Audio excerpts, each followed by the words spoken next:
ಹಿಂದೂ ಕ್ಯಾಲೆಂಡರ್ನ ಅತ್ಯಂತ ಮಹತ್ವದ ದಿನಗಳಲ್ಲಿ ಒಂದಾದ ಫಾಲ್ಗುಣ ಅಮಾವಾಸ್ಯೆ. ಈ ದಿನವೇ ಯುಗಾದಿ ಅಮಾವಾಸ್ಯೆ ಎಂದು ಕರೆಯಲಾಗುತ್ತದೆ.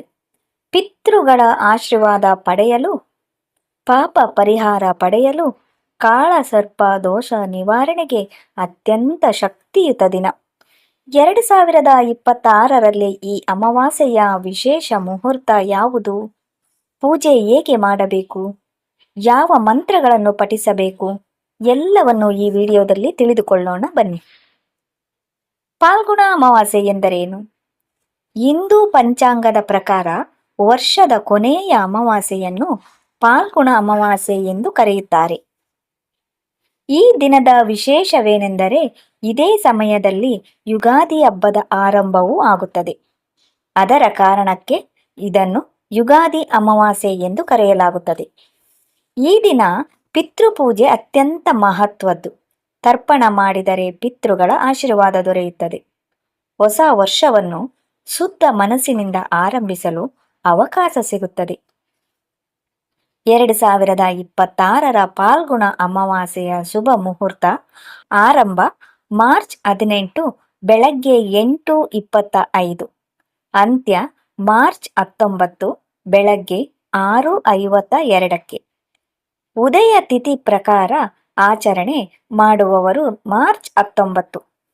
ಉದಯ ತಿಥಿ ಪ್ರಕಾರ ಆಚರಣೆ ಮಾಡುವವರು ಮಾರ್ಚ್ 19. ಕೆಲವರು ಆಚರಿಸುವ ದಿನ ಮಾರ್ಚ್ 18. ಈ ಅವಧಿಯಲ್ಲಿ ಸ್ನಾನ, ದಾನ, ತರ್ಪಣ ಮಾಡುವುದು ಅತ್ಯಂತ ಶುಭಕರ. ಫಾಲ್ಗುಣ ಅಮಾವಾಸ್ಯೆಯ ಮಹತ್ವ: ಈ ದಿನವನ್ನು ಪಿತೃಗಳಿಗಾಗಿ ಮೀಸಲಿಡಲಾಗಿದೆ. ಈ ದಿನ ಪಿತೃಗಳ ಆತ್ಮಶಾಂತಿ ಸಿಗುತ್ತದೆ, ಪಿತೃದೋಷ ನಿವಾರಣೆಯಾಗುತ್ತದೆ, ಕರ್ಮ ಶುದ್ಧೀಕರಣ ಆಗುತ್ತದೆ, ಆಧ್ಯಾತ್ಮಿಕ ಶಕ್ತಿ ಹೆಚ್ಚುತ್ತದೆ. ಗಂಗಾ ಸ್ನಾನ ಮಾಡಿದರೆ ಪಾಪ ಪರಿಹಾರ, ಪುಣ್ಯ ಲಾಭ. ಸೂರ್ಯನು ಮೀನ ರಾಶಿಯಲ್ಲಿ ಇರುವುದರಿಂದ ಈ ದಿನದ ಪೂಜೆ ಇನ್ನಷ್ಟು ಫಲಪ್ರದವಾಗಿದೆ. ಈ ದಿನ ಏನು ಮಾಡಬೇಕು? ಪವಿತ್ರ ಸ್ನಾನ, ಗಂಗಾಜಲ ಸೇರಿಸಿ, ಪಿತೃತರ್ಪಣ, ಬ್ರಾಹ್ಮಣರಿಗೆ ಅನ್ನದಾನ, ಹಸು ನಾಯಿಗಳಿಗೆ ಇರುವೆಗಳಿಗೆ ಆಹಾರ, ಅರಳಿ ಮರಕ್ಕೆ ಹಾಲು ಸಕ್ಕರೆ ನೀರು ಅರ್ಪಣೆ, ಸಾಸಿವೆ ಎಣ್ಣೆ ದೀಪ ಹಚ್ಚುವುದು, ದಾನ ಮಾಡುವುದು. ಈ ದಿನ ಏನು ಮಾಡಬಾರದು? ಹೊಸ ಬಟ್ಟೆ ಖರೀದಿ ಮಾಡಬಾರದು, ಹೊಸ ವ್ಯವಹಾರ ಆರಂಭ ಮಾಡಬಾರದು, ಕೆಲಸ ಸೇರಬಾರದು, ಒಪ್ಪಂದಗಳಿಗೆ ಸಹಿ ಹಾಕಬಾರದು, ಗೃಹ ಪ್ರವೇಶ ಮಾಡಬಾರದು, ಉಗುರು ಕೂದಲು ಕತ್ತರಿಸಬಾರದು.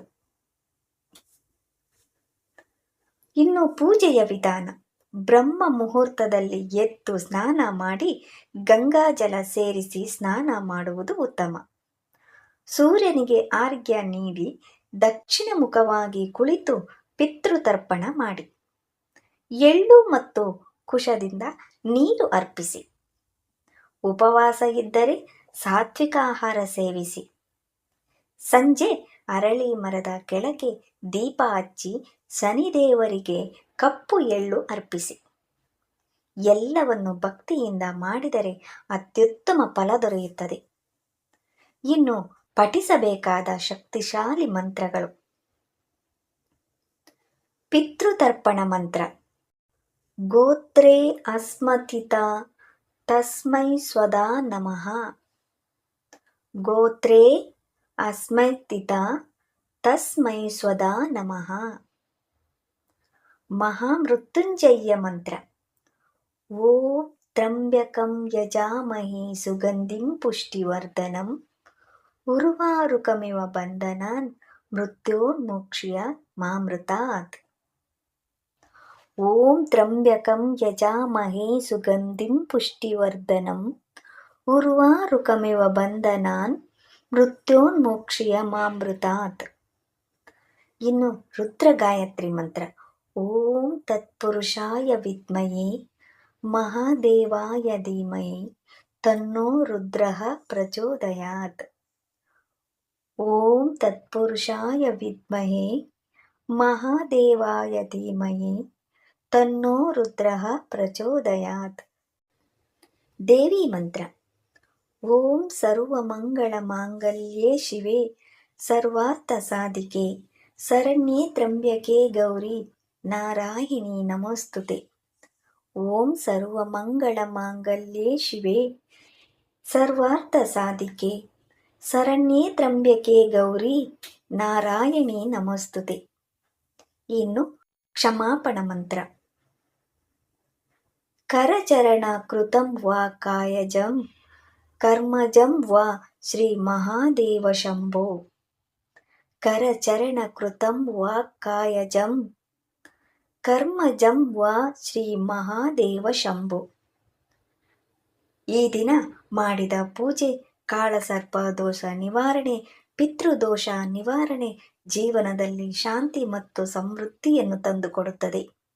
ಈ ಯುಗಾದಿ ಅಮಾವಾಸ್ಯೆಯಂದು ಭಕ್ತಿಯಿಂದ ಪೂಜೆ ಮಾಡಿ ಪಿತೃಗಳ ಆಶೀರ್ವಾದ ಪಡೆದು ಹೊಸ ವರ್ಷವನ್ನು ಸುಲಭವಾಗಿ ಆರಂಭಿಸಿ. ಈ ವಿಡಿಯೋ ನಿಮಗೆ ಉಪಯುಕ್ತವಾಗಿದ್ದರೆ ಲೈಕ್ ಮಾಡಿ, ಶೇರ್ ಮಾಡಿ. ಇನ್ನಷ್ಟು ಆಧ್ಯಾತ್ಮಿಕ ಮಾಹಿತಿಗಾಗಿ ನಮ್ಮ ಚಾನಲನ್ನು ಸಬ್ಸ್ಕ್ರೈಬ್ ಮಾಡುವುದನ್ನು ಮರೆಯಬೇಡಿ. ಧನ್ಯವಾದಗಳು.